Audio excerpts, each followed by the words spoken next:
Hello everyone, welcome in अग्नि maths exam study. This is Varun sir. आइए आज हम पढ़ते हैं क्लास 10th बोर्ड एग्जाम 2022 का सेट एडब्ल्यू उसका क्वेश्चन नंबर 2 का हम पढ़ते हैं। यदि द्विघात समीकरण 3x² minus 12x plus 2m बराबर 0 के मूल बराबर हैं तो m का मान होगा या ज्ञात कीजिए। देखिए इसको हम सॉल्व करते हैं।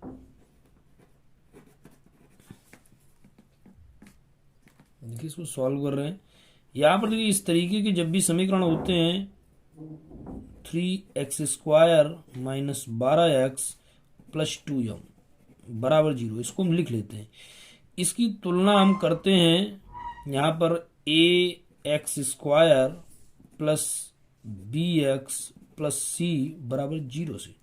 यहाँ पर अगर देखेंगे x² बराबर है तो a बराबर हो गया हमारा 3 और x बराबर है b बराबर हो गया हमारा -12 और c बराबर देखते हैं हमारा हो गया 2m।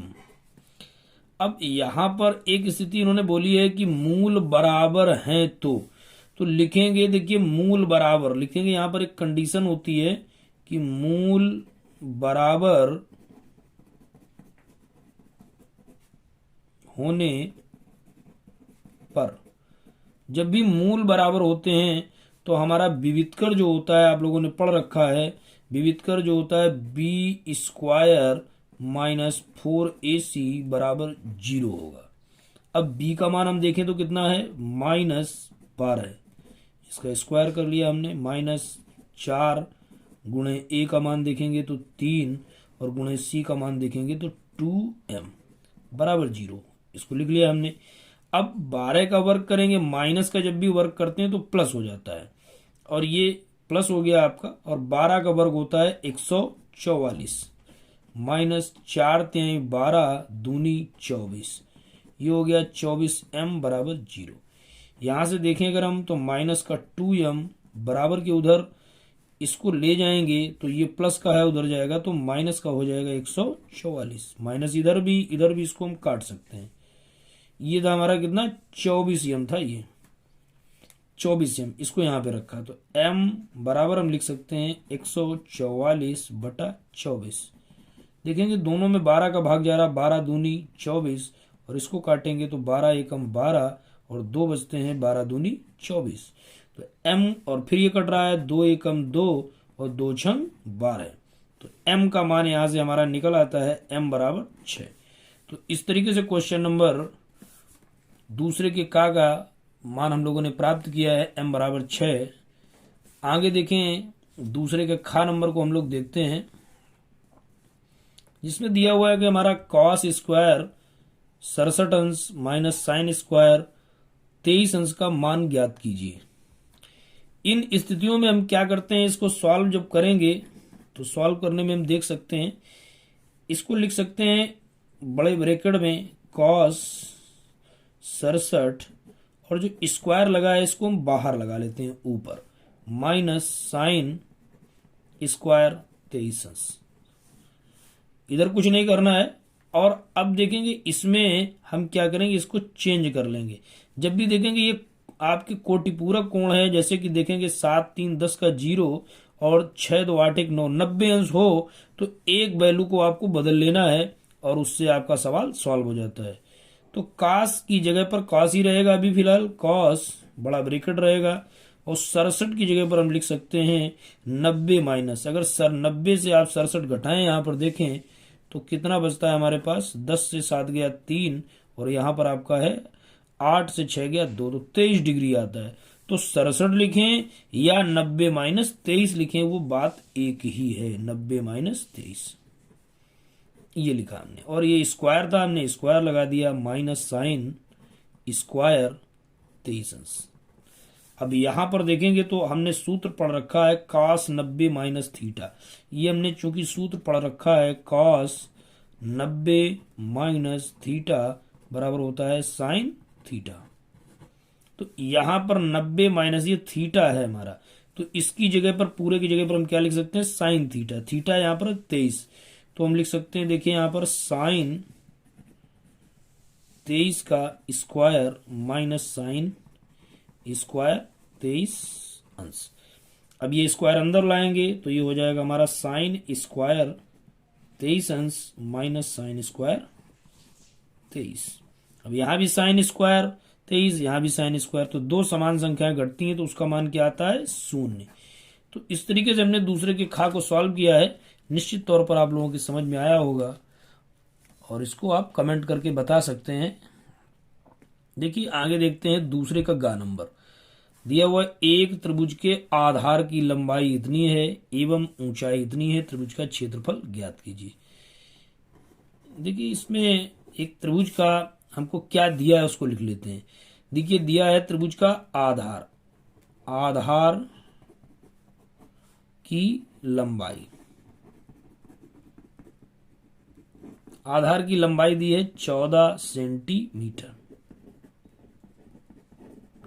और दिया है हमको ऊंचाई,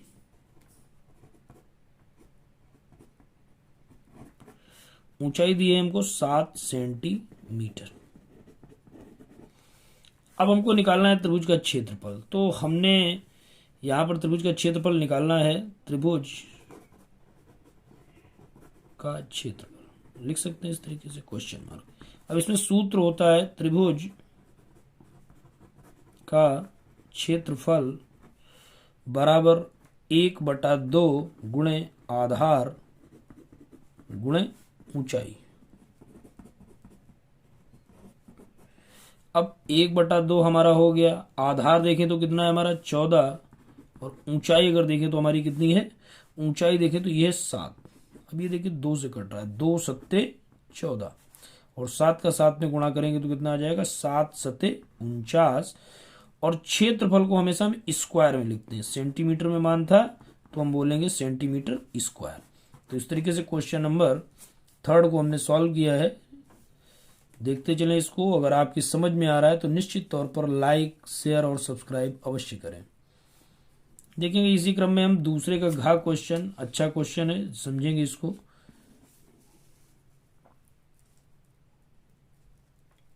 देखिए दूसरे घा में सॉल्व करते हैं इसको। लिखा है प्रथम 10 अभाज्य पूर्णांकों की माध्यिका ज्ञात कीजिए।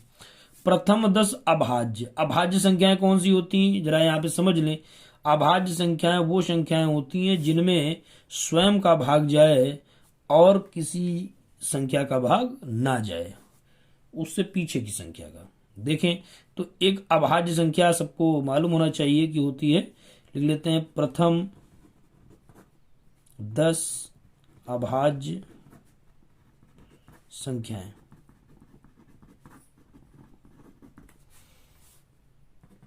पहली संख्या होती है 2, उसके बाद अगली संख्या होती है हमारी 3, फिर होती है हमारी 5 और उसके बाद आती है हमारी 7 और 9 को नहीं लेंगे हम, 10 को नहीं लेंगे, उसके बाद लेते हैं 11, फिर आती है हमारी 13 और उसके बाद आती है हमारी 17 और फिर आती है 19 और उसके बाद आती है हमारी 23, उसके बाद हमारी आती है 29 और इसके बाद हमारी आती है 31। हमको जरा गिन लेते हैं, 1 2 3 4 5 6 7 8 9 10। 10 यहीं पे हमारी कंप्लीट हो रही तो इसको हमको नहीं लेना है। अब ये 10 संख्याएं होगी, इनकी माध्यिका निकालनी। अगर इनको सभी को हम गिने तो कितनी संख्याएं होंगी? 10। तो 10 हो गई, इसको हम लिख सकते हैं n बराबर 10, है ना। और ये कैसी है? 10 संख्या कैसी होती है? सम, इसको लिख सकते हैं सम। वैसे सूत्र के हिसाब से थोड़ा सा बड़ा होता है सूत्र इसका। क्या है? माध्यिका निकालने के लिए जब पद सम होते हैं तो माध्यिका का सूत्र होता है,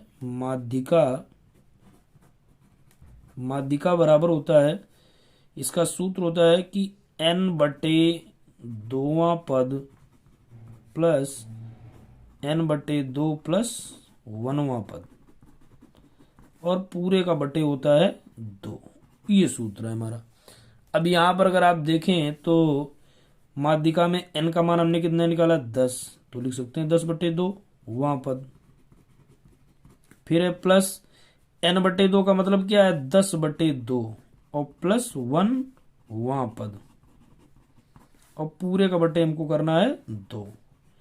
अब अगर आप यहां से देख लें, इसको काटें तो 2 पंचे 10 और 2 पंचे 10। तो अब ये आपका होता है यहां से 5वां पद और प्लस 5 और 1 हो गया 6वां पद, और पूरे का बटे हम करते हैं कितना 2।